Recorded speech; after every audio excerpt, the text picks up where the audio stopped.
kepada masyarakat. Jadi kami merasa bahwasanya keberhasilan daripada program P4GN ini yang kita laksanakan ini, kalau tidak didukung oleh media yang baik, maka penyampaian program tersebut atau kegiatan-kegiatan atau rencana-rencana kita itu tidak sampai ke masyarakat. Laksanakan ini tanpa ada dukungan dari media, kami yakin dan percaya itu tidak akan sampai dengan baik kepada masyarakat. Tapi kami percaya jikalau media ini dapat mendukung atau kita saling bekerja sama, bersinergi di dalam memajukan atau menyampaikan program P4GN ini, maka kota atau kabupaten tanggap ancaman narkoba ini pasti bisa kita capai. Jadi kan besar harapan kami, Bapak Ibu, di sini Bapak narasumber, ya, dari Ibu narasumber, kami mengundang daripada insan-insan media dari radio maupun media cetak, media elektronik di DPR TV, dan juga media online seluruh Kabupaten Pasaman Barat yang terdiri daripada 30 orang, di mana 1 orang mewakili 1 media. Mudah-mudahan rekan-rekan media yang belum datang dapat nanti segera datang menghadiri acara ini. Dan juga Bapak Ibu peserta, kami mengundang narasumber. Yang pertama itu dari Dinas Kesehatan. Itu nanti kita untuk memperkenalkan atau untuk mengetahui lebih dalam lagi mengenai narkotika dan sejenisnya, pengaruh dan dampaknya secara kesehatan. Kemudian yang kedua, kita mengundang juga Bapak dari Polres yang nanti kalau tidak ada halangan akan dihadir langsung oleh Bapak Kasat Narkoba untuk sebagai narasumber di bidang hukum dan juga perundang-undangan mengenai narkotika. Dan juga kami mengundang Bapak Dio dari CCTV Indonesia sebagai wartawan senior yang berada di Sumbar ini, yang mungkin nanti dapat memberikan pencerahan-pencerahan kepada kita bagaimana untuk menampilkan suatu berita atau penyampaian sesuatu media jurnalis dengan baik. Mungkin adanya narasumber-narasumber ini nanti dapat memberikan sesuatu yang bermanfaat bagi kita. Kami mengharapkan juga kepada Bapak Ibu peserta supaya dapat juga kita saling berdiskusi di sini, sehingga nanti kita menghasilkan suatu kesimpulan yang baik nanti di dalam mendukung kota atau Kabupaten Pasaman Barat ini menjadi kabupaten yang tanggap ancaman narkoba. Dan juga Bapak Ibu, di dalam ini kami ingin sampaikan bahwasanya juga kami nanti akan memberikan sertifikat kepada Bapak Ibu sebagai peserta daripada workshop ini. Mungkin itu saja yang dapat sampaikan. Oleh karena itu,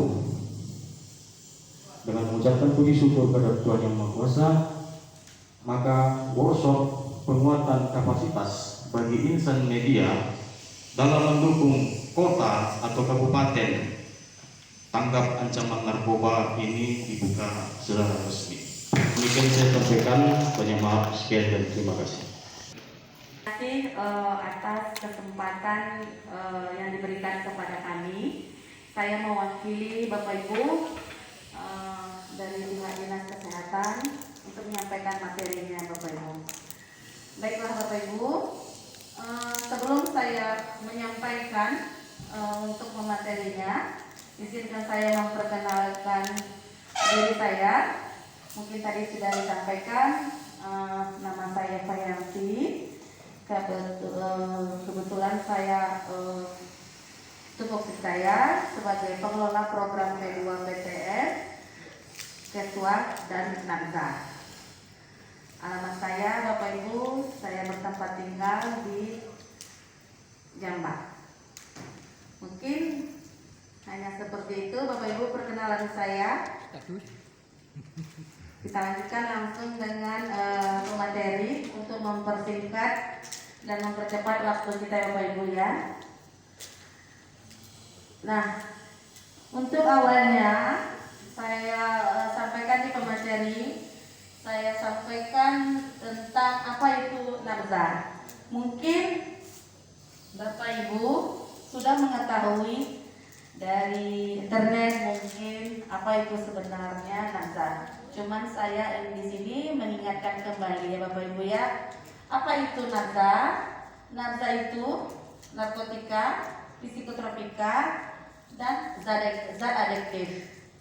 Yang dimaksudkan dari narkotika tersebut adalah zat atau obat yang berasal dari tanaman, kemudian yang dapat menimbulkan penurunan atau perubahan, kemudian mengurangi dan menghilangkan rasa nyeri, dan dapat menimbulkan juga ketergantungan. Nah, seperti apa contohnya yang Bapak Ibu narkotika itu? Ini bisa Bapak Ibu lihat di layar, seperti jenisnya putau, kemudian kokain, kemudian ganja. Kalau untuk di psikotropika Bapak Ibu, merupakan itu zat obat yang berkhasiat untuk psikoaktif, kemudian mempengaruhi pada susunan saraf, ya, yang dapat menyebabkan perubahan pada aktivitas mental kita, kemudian perilaku kita. Seperti apa contoh jenis yang masuk dalam psikotropika, yaitu ekstasi, kemudian amfetamin. Nah, untuk di zat adiktifnya itu yang dapat mempengaruhi psikoaktif selain narkotika dan psikotropika. Apa aja Bapak Ibu yang masuk dalam zat adiktif? Yaitu seperti rokok, kemudian miras. Ya, lanjut. Ada sini Bapak Ibu yang merokok. Kalau ibu kan enggak ya? Satu cuma ibu ya Bu ya. Kalau bapak sini ada yang merokok, bapak merokok? Enggak. Saya jelaskan juga nanti dampaknya nanti ya Pak. Lanjut. Di golongan pertama itu untuk ilmu pengetahuan. Artinya itu bisa diapakan bagi untuk seperti penelitian ya Bapak Ibu ya. Kemudian tidak untuk terapi, tapi mempunyai ketergantungan yang kuat. Apa saja di golongan pertama itu Bapak Ibu? Heroin, kemudian kokain, kemudian ganja. Nah, di golongan kedua Bapak Ibu itu bisa diberikan jika untuk terapi pengobatan, jika di golongan pertama tadi tidak ada pilihan lagi. Nah, seperti apa tadi jenis di golongan 2 seperti morfin, kemudian petidin. Ya, morfin itu biasanya digunakan untuk menghilangkan daerah sakit nyerinya. Kemudian di golongan 3 itu sering diberikan untuk terapi, kemudian mempunyai ketergantungan lebih nyeri. Biasanya ini pemakaiannya yang diresepkan oleh dokter. Nah, kadar kodein ini itu ada di dalam kandungan dari obat batuk, ya Bapak Ibu. Tapi ini tetap di dalam pengawasan dari dokter. Artinya diberikan atas indikasi tadi sesuai dengan anjuran dokter, ya Bapak Ibu ya. Kemudian untuk di psikotropika, ya, dapat dibedakan pula 4 golongan. Nah, golongan pertama itu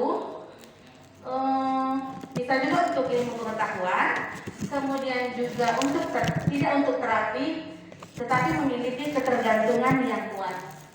Apa saja Bapak Ibu? Seperti ekstasi, kemudian MDMA, kemudian LSD, listertic acid, ya Bapak Ibu.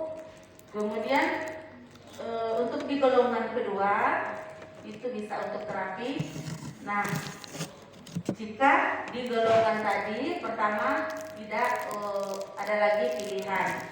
Nah, di sini juga memiliki ketergantungan yang tinggi. Apa saja Bapak Ibu tuh? Contohnya golongan obatnya amfetamin, kemudian metilfenidat yang biasanya digunakan untuk mengobati gangguan attention, ya. Di mana gangguan attention itu akibat menyebabkan dari perasaan yang rendah diri, ya. Kemudian untuk jenis metaqualon ini biasanya digunakan untuk mengobati, menghilangkan rasa nyeri. Nah, ini diberikan ini oleh dokter pada saat sesudah atau pasca operasi, ya. Kemudian di golongan 4 itu untuk terapi tapi memiliki ketergantungan ringan. Seperti apa Bapak Ibu? Diazepam, clobazam, kemudian bromazepam. Di mana obat-obat ini yang bisa untuk mengobati seperti yang mengalami epilepsi, kemudian yang halusinasi. Oke, lanjut. Nah, untuk zat adiktifnya Bapak Ibu, ya, selain narkotika psikotropika juga mempengaruhi psikoaktif tubuh manusia dan dapat menimbulkan kecanduan tadi, ya Bapak Ibu. Jadi apa saja tadi yang masuk dalam kategori zat adiktif tadi? Mungkin Bapak Ibu sudah melihat di awal tadi, seperti minuman alkohol tadi, miras ya Bapak Ibu. Kemudian ini ada yang anak-anak sekarang trennya menghisap lem, ya. Mungkin ada Bapak lihat mungkin di sekitarnya. Kemudian nikotin rokok. Jadi yang membahayakannya itu kadar nikotinnya itu Bapak Ibu, ya. Nah, seperti inilah Bapak Ibu kami tampilkan sengaja contoh atau gambar-gambar dari narkoba tersebut. Mungkin Bapak Ibu lihat ada seperti ganjanya, seperti itu, ya.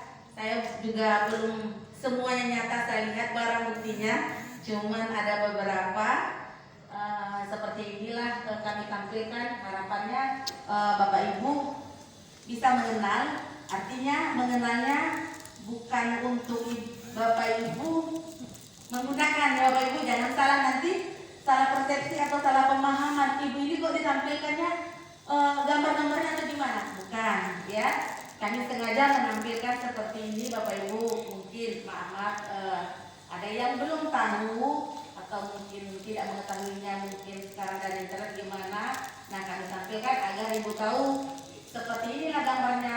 Jadi jika Ibu temukan, jika Ibu lihat dari gambar inilah yang membahayakan, dan hal inilah yang perlu kita hindari, yang bisa menyebabkan tadi kerusakan dari akibat dari penyalahan narkoba tersebut.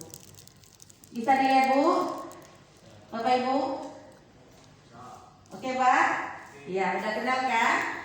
Nanti boleh menggunakan, ya, seperti ganja, kemudian ada sabu, kemudian ekstasi.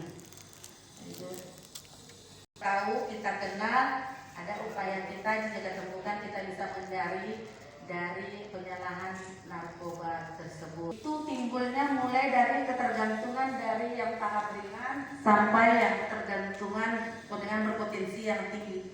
Artinya dengan pemakaian yang mulai dari sedikit, tentu efeknya agak lebih sedikit. Kemudian dari terjadi yang lebih lagi meningkat pemakaiannya, maka timbullah munculnya berpotensi yang tinggi, yang seperti